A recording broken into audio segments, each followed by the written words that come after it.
This week on the 302, if you like the hit Netflix series The Crown, then you're going to love this behind-the-scenes look at costuming the Crown at Winterthur. No wardrobe malfunction here. The 302 has it all sewn up.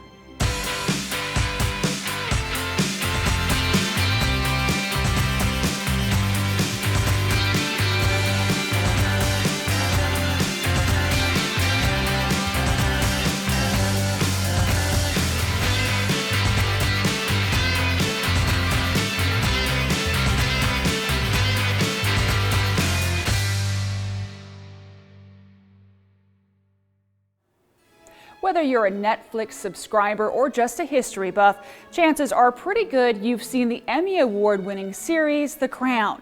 Today, we're going to take a behind-the-scenes look at the early life of Queen Elizabeth II at a new exhibition called Costuming the Crown at Winterthur Museum. I'm joined now by one of three of the curators, Kim Collison. Kim, thank you so much for joining us. Thank you for having me. This is an amazing exhibit. First of all, how did you guys get the idea for this? Well, Winterthur has done a couple of costume exhibitions in the past. Years ago, we did an exhibition called Fashion and Film, and more recently in 2014, we did the costumes from Downton Abbey. Both of those exhibitions taught us that our visitors like costumes very much. And so we wanted to do another one. Costumes are a great object to teach people how to relate to objects and how to learn history from them. And so it's a sort of a unique opportunity. This particular exhibition is really exciting because we were able to work with the costume designers. So it's really sort of a behind the scenes at making the costumes themselves and how they use those costumes to interpret history. So this is the first thing you see whenever you walk into the exhibition. Talk to me about what we're seeing. So we opened the exhibition talking about the coronation. Obviously, it's an important moment in history. It's when she becomes queen. And so we wanted to look at how those particular costumes transform her life in a way. And in the same way, they transform the actors and take them into their roles. So in this section, we have not only the dress and the coronation robes that Queen Elizabeth II wore in 1953 during the coronation, obviously replicas that Netflix used to recreate that moment, but we also have an example of Philip's peer robe. So other people would have worn peer robes, the dukes and duchesses, people of that nature. Now, I know that you said that you worked very closely with the costume designers, one of which worked on Game of Thrones. Talk to me a little bit about the experience of working with them and knowing about the research that they've done and the research that you guys have done as well. Right. So the exhibition was a collaboration. My co-curators, Jeff Groff and Linda Eaton, and I were able to work with both people from the production company, from a number of different costume houses that supplied costumes to the exhibition, as well as with the designers, Michelle Clapton and Jane Petrie. So Michelle Clapton designed for season 1 of the series and Jane Petrie for season 2. And we had the opportunity to talk with them, interview them, and find out sort of what was on their minds and kind of behind creating certain costumes, which is really just fabulous because even certain things we had read or that we thought we understood in terms of color or why they may have chosen something, we didn't always, guess correctly, but hearing it right from them was great. And they put a lot of thought into color and details. And the thing about The Crown on Netflix is that it is historical fiction, right? So you're seeing a side of the royal family that can only be imagined. And so they use these costumes not only to establish it as a historical drama and to get certain things really right in terms of replicating historical moments, but they also are creating characters for us to enjoy. They're building these people and establishing them in the story. And so there are a lot of costumes that are created to sort of show us, what they may have been like, even though we don't really know. So basically we have some costumes that we will see in photos and others that were imagined that maybe we didn't see, but that's the kind of thing they would have worn. Correct. So talk to me a little bit about that. I know this is what we're seeing. We're seeing the coronation first up, but as we go through, what are we going to be seeing? So we started with the coronation, which obviously is one of those instances where things had to be carefully recreated. The next section continues that. We see some things like weddings and other moments that are historically documented. Things like one of the tours and when she's in Kenya, a dress from that. The following section takes us into moments that we don't know what they look like. So it may be moments when they're at home, or it could have been a private celebration. Clothes that Margaret would have worn in her everyday. We know she was a trendsetter and sort of in the forefront of fashion in the 60s, so starting to see some of that. Looking at the Duke and Duchess of Windsor and their more trendy styles. And then we end the exhibition kind of taking it back to that historical moment and looking at costumes that were specifically worn for a television or photo appearance, not just a historical event, but were chosen with the idea in mind that they would be portraying themselves in some sort of lasting moment in those costumes that they wore and then were replicated by the costume designers. Well, I can't wait to show the folks at home the rest of the exhibition. Kim, thank you very much. We'll be right back.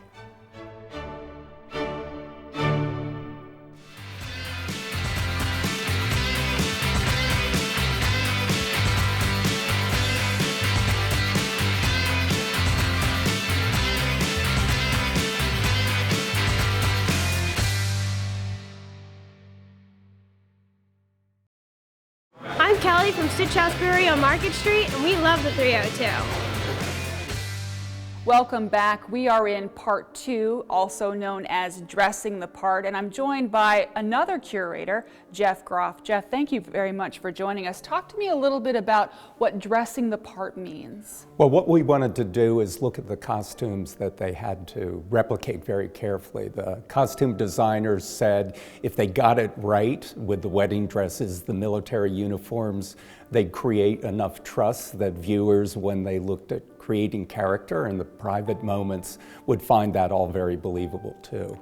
Now, when we're looking at some of the military uniforms, they're not necessarily, they're costumes, but they're not. They're actual replicas of actual uniforms. Talk to me about the detail and the research that goes into this.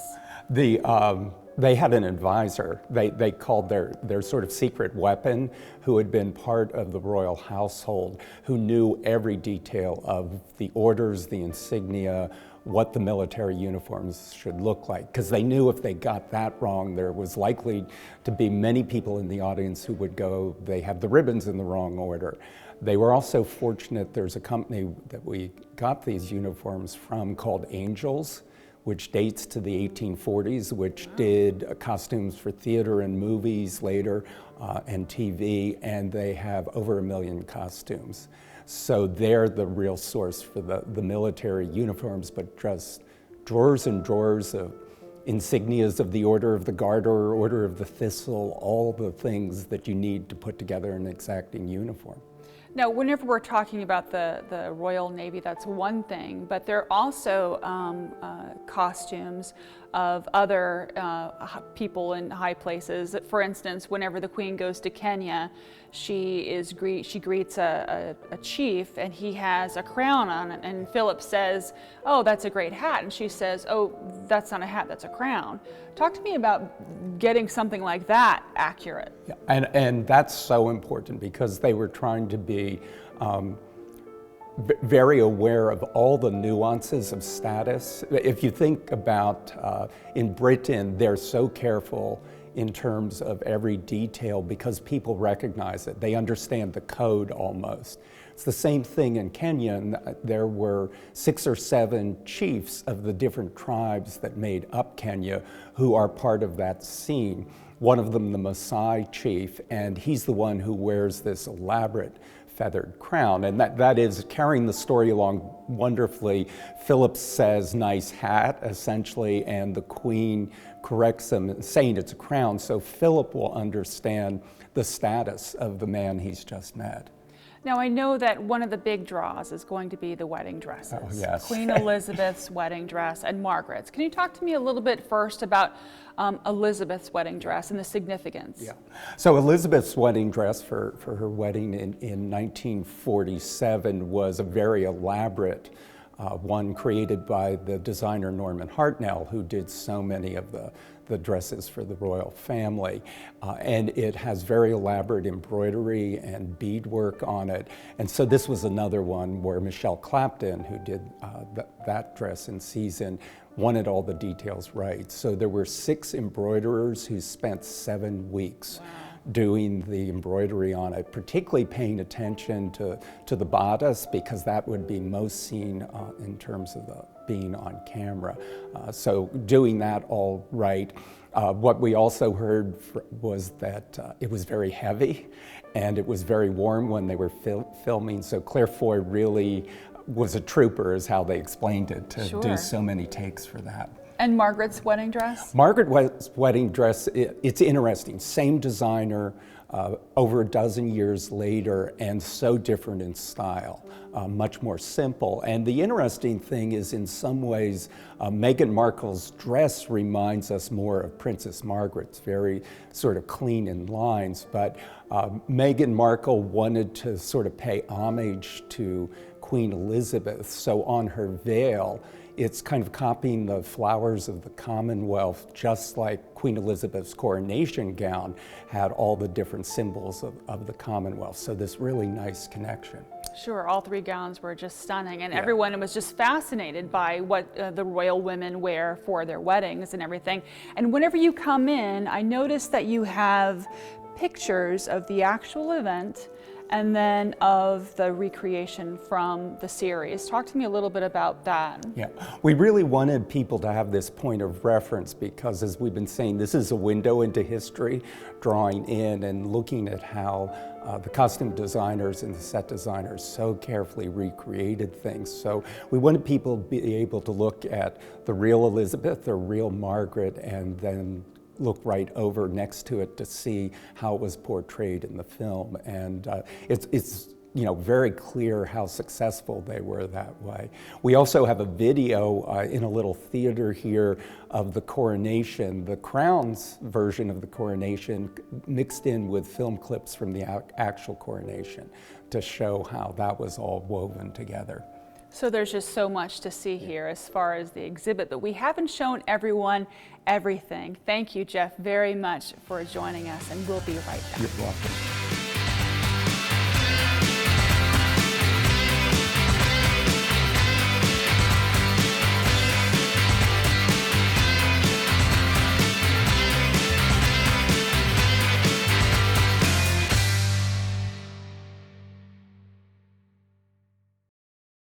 You're watching the 302. Welcome back. We are in the section of the exhibition called Creating Character. Now, Kim, what exactly are we going to see whenever we come into this room? So the Creating Character section is about the moments that are not historically documented. So this is where Peter Morgan, the writer of The Crown, imagines what the family may be like at home, or what their relationships may be, the things that we don't know for fact. This is where the dramatization really comes in. So the costume designers had a little bit of license here to imagine what our characters and the historical figures would have worn in those moments. So there are things like what the Queen wore to the stables, for instance. We know she loves horses. But there are also costumes that sort of reflect personality. One of the things the costume designers do, for instance, is they make deliberate choices to make Margaret and Elizabeth different from one another. Margaret is a little bit freer in the costumes that she wears. One of the dresses that she wears has pockets, and designer Michelle Clapton describes that as, sort of fun-loving and free, and obviously something the Queen would not have had the luxury of wearing. We also see the Duke and Duchess of Windsor in this room, and some of the costumes that they're seen wearing at home. They are very much in the spirit of what the Duke and Duchess of Windsor were known to have worn, but the costume designers had a little bit of fun with interpreting those looks. We also see some of Margaret's sort of early 1960s looks. You know, she's very fashion forward, and some of my favorite costumes are those actually. They're fun and playful. Designer Jane Petrie actually talks about working with Vanessa Kirby, the actress that plays Princess Margaret, and choosing colors and some of those styles.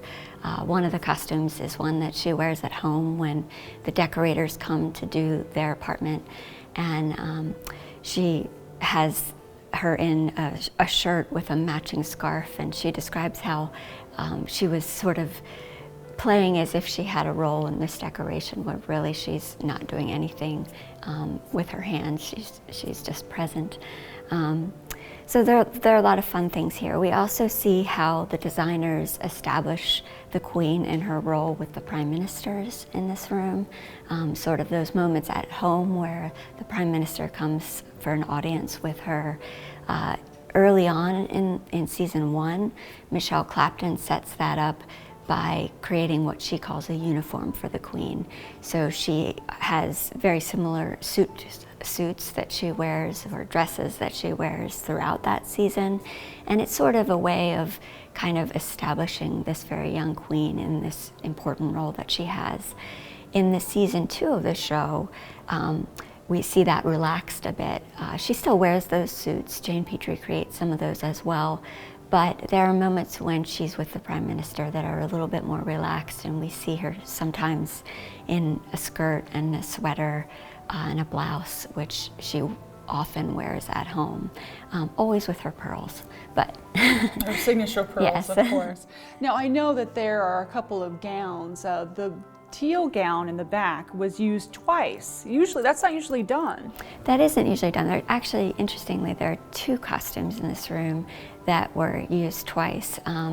The teal dress is one of them. So Jane Petrie created that costume, and it was made for a scene where the Queen and Philip go to the ballet. But she is seen mostly in a wrap.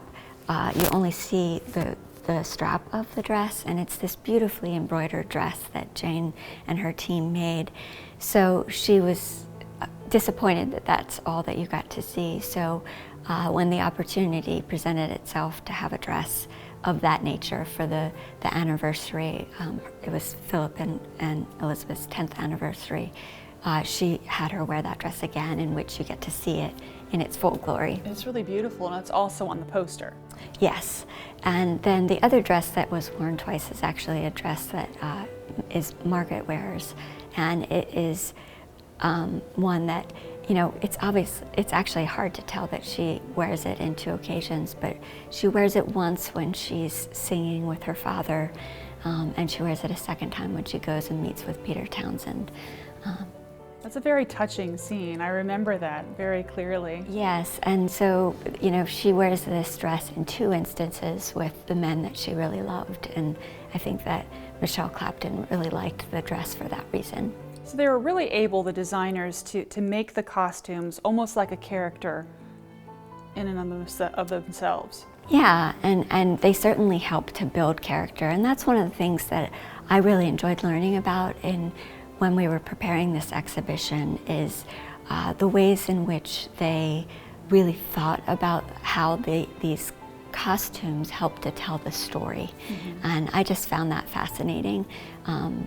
You know, the details and the things that they considered in creating the costumes so that they knew they were evoking the personalities that they thought Peter Morgan had created in the story.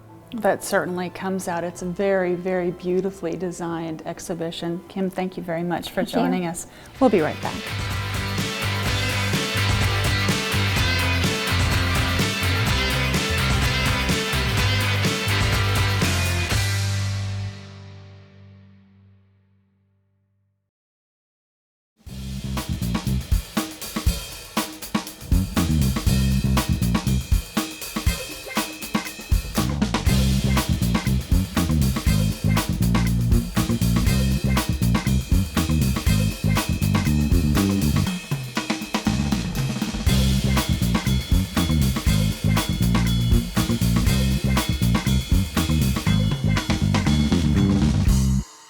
What an awesome show, but this is where we say goodbye.